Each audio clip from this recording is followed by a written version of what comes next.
Hi అండి, అందరు బాగున్నారా? Welcome back to my channel. Vinayaka Chavithi vlog. Vinayaka Chavithi సందర్భంగా మా ఇంట్లో మేము వినాయక చవితి ఎలా చేసుకున్నామో వీడియో తీశాను. ఉదయం నుంచి సాయంత్రం వరకు పూజ ఎలా చేసుకున్నామో తీశాను. నైటే గ్యాస్ పొయ్యి అంతా క్లీన్ చేసి పెట్టుకొని ముగ్గు పెట్టేసుకున్నాను. మార్నింగు బయట కడిగేసి ముగ్గు పెట్టేసి కింద కూడా ముగ్గు పెట్టేశాను. బయటే పెడదామంటే ఫుల్ వర్షము. ఉదయం లేసి ముగ్గులు పెట్టేశాము. ముగ్గులు అయిన తర్వాత ఇల్లు శుభ్రం చేసుకొని స్నానాలు అయిన తర్వాత ప్రసాదాల కోసము పొంగల్ కోసము బియ్యము పెసరపప్పు కడిగి పెట్టేసుకొని, వడపప్పు కోసము పెసరపప్పు, పులిహోర కోసము అన్నానికి బియ్యం కడిగి పెట్టేసుకొని నానుతుంటే పూజ సామాన్ మొత్తము శుభ్రంగా కడిగి పెట్టేసుకున్నాను. తర్వాత గ్యాస్ పొయ్యి కూడా పూదిచ్చేసుకొని బొట్లు పెట్టేసుకున్న తర్వాత ఒక పొయ్యి మీద పప్పుకి ఇక్కడ ముద్దపప్పు చేస్తున్నాను. ముద్దపప్పుకి పప్పు కడిగి పెట్టేసి కుక్కర్లో పెట్టాను. అలాగే పొంగల్ కూడా పొయ్యి మీద పెట్టి పొంగొచ్చి ఉడికింది. ప్రసాదాల ప్రాసెస్ ఏం చూపించట్లేదు. పొంగలంతా ఉడికిన తర్వాత బెల్లం వేశాను. పక్కన డ్రై ఫ్రూట్స్ వేయించేసుకొని పొంగట్లోకి పాయసంలోకి పక్కన పెట్టేసుకున్నాను. అదే బాండిల్లో కొబ్బరి వేయించుకోవడానికి కొంచెం గీ వేసుకొని మిక్సీ పట్టుకున్న కొబ్బరిని కూడా దాంట్లో వేసేసుకొని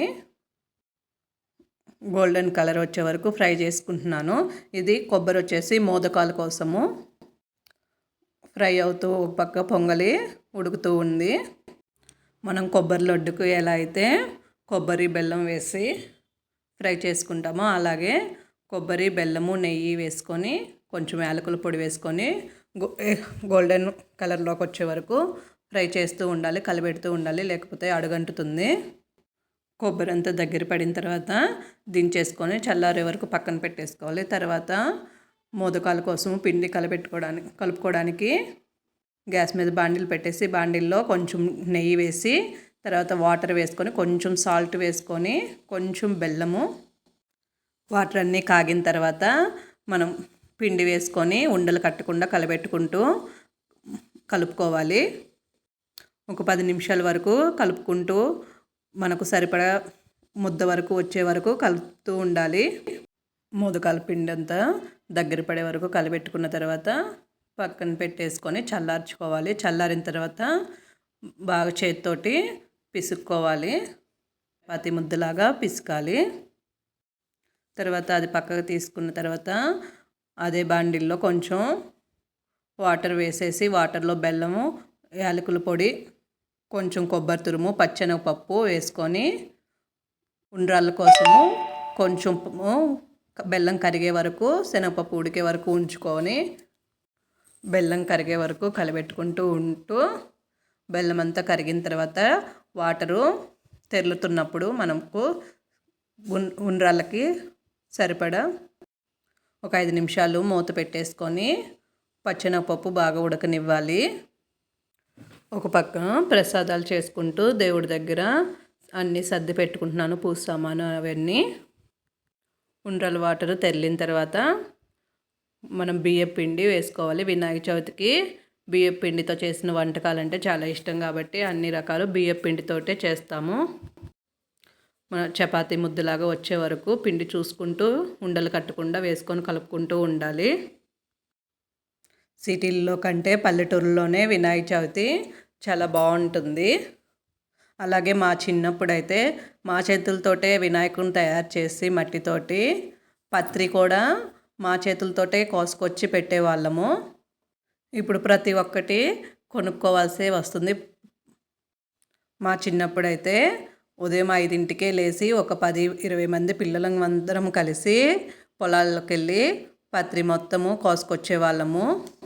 ఆ రోజులు ఎట్లయినా చాలా బాగుంటాయి.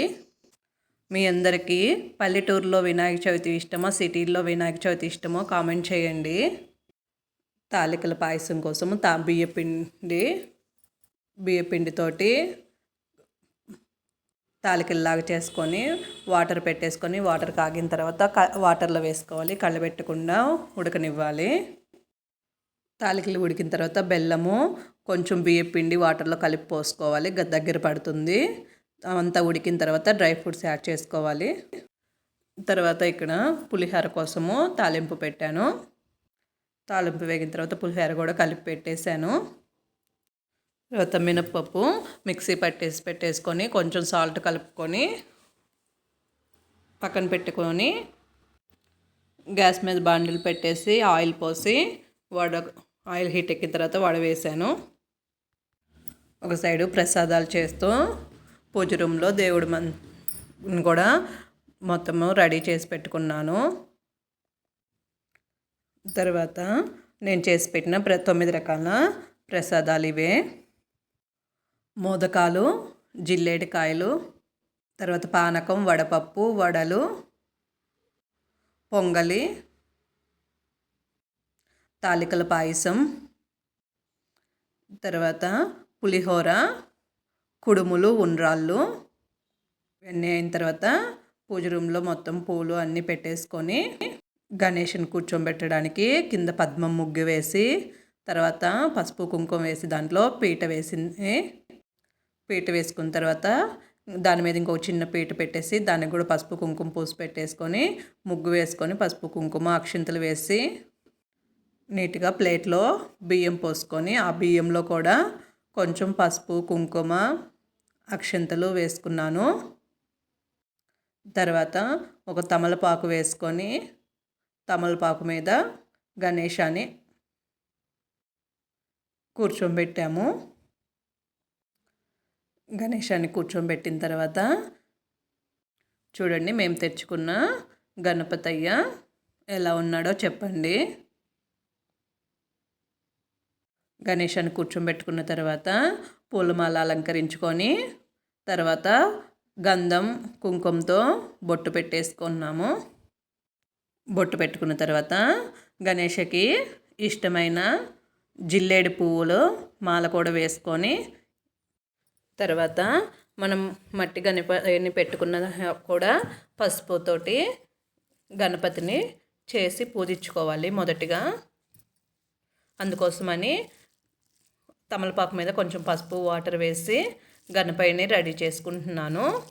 గణపతిని రెడీ చేసుకున్న తర్వాత తల మీద ఒక బొట్టు పెట్టేసి గణపతికి వస్త్రం కోసము దారాలకి పసుపు పూసాను. తర్వాత అరిటాకు వేసుకొని అరిటాకు మీద నేను చేసి పెట్టిన 9 రకాల ప్రసాదాలన్నీ సర్ది పెట్టేసుకున్నాను. తర్వాత వచ్చేసి మా పిల్లల బుక్స్ దేవుడి దగ్గర పెట్టాను. చిన్నప్పుడు మన బుక్స్ కూడా అట్లాగే దేవుడి దగ్గర పెట్టుకొని బొట్టు పెట్టుకునేవాళ్ళు కదా, అది ఒక సెంటిమెంటు. గణేష పండగకి బుక్స్ దేవుడి దగ్గర పెట్టుకోవడం, అలాగే మా పిల్లల బుక్స్ కూడా పెట్టాను. తర్వాత గణేష పూజ చేసుకొని 21 పత్రితోటి పూజ చేసుకొని అలాగే వ్రత కథ చదువుకొని పూజ అంతా కంప్లీట్ అయిన తర్వాత దేవుడి దగ్గర అక్షింతలు మా ఇంట్లో వాళ్ళందరి మీద వేసుకొని మార్నింగ్ వరకు ఇలా జరిగింది మా ఇంట్లో పూజ. తర్వాత భోజనాలు అయిన తర్వాత ఏం వీడియో తీయలేదు. సాయంత్రం గుమ్మాలు అవి ఊడ్చేసుకొని సంధ్యాదీపం పెట్టేసుకున్నాము. సంధ్యాదీపం పెట్టేసుకున్న తర్వాత ఉదయం పూజ లేట్ అయిందనేసి గుడికి వెళ్ళలేదు. అందుకని సాయంత్రం మాకు దగ్గరలో ఉన్న గణేష గుడికి వెళ్ళేసి అక్కడ మాకు దగ్గరలో పెట్టిన గణేష విగ్రహాల దగ్గరకు కూడా వెళ్ళొచ్చాము. మేము ఉండే దగ్గర గణేష విగ్రహాలతో పాటు గౌరీ అమ్మవారిని కూడా పెడతారు. బయట మండపాలలోనే కాకుండా ఇంట్లో గణపతి పూజ చేసుకునే వాళ్ళు కూడా గణపతితో పాటు గౌరీ అమ్మవారిని కూడా ప్రతిమగా తెచ్చుకొని పూజిస్తారు. గౌరీ గణేష పండగ అని చేస్తారు. గణేశాలు చిన్నగా ఉన్న అలంకరణ బాగా చేస్తారు ఇక్కడ. మా ఇంటి వినాయక చవితి పండుగ ఎలా ఉందో కామెంట్ చేయండి. అలాగే ఈ వీడియో నచ్చితే like and share, subscribe my channel. Thank you.